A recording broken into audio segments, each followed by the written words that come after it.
వ్యాప్కోస్ నివేదిక మేరకు central water commission సూచనల మేరకు మహారాష్ట్ర ఒప్పుకోకపోవడం వల్ల మన ఇంజనీర్ల రికమెండేషన్ మేరకు ఆనాడు రాష్ట్ర ప్రభుత్వం నీళ్లు లేని చోట నుంచి నీళ్లున్న చోటకు మేడిగడ్డ ప్రాజెక్టుకు రూపకల్పన చేశాం.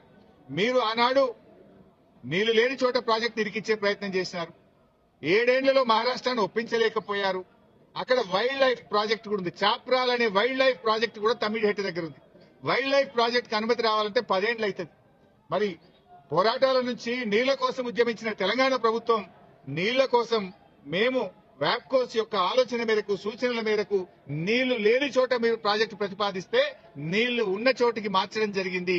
ఎందుకు మార్చామనేది documents, evidences, meeting minutes, central water commission లెటర్లు, మహారాష్ట్ర ముఖ్యమంత్రి రాసిన లెటరు అన్నింటినీ కూడా కమిషన్ కు పూర్తి ఆధారాలతో సహా సమర్పించడం జరిగింది. ఎందుకు మార్చవలసి వచ్చిందో సవివరంగా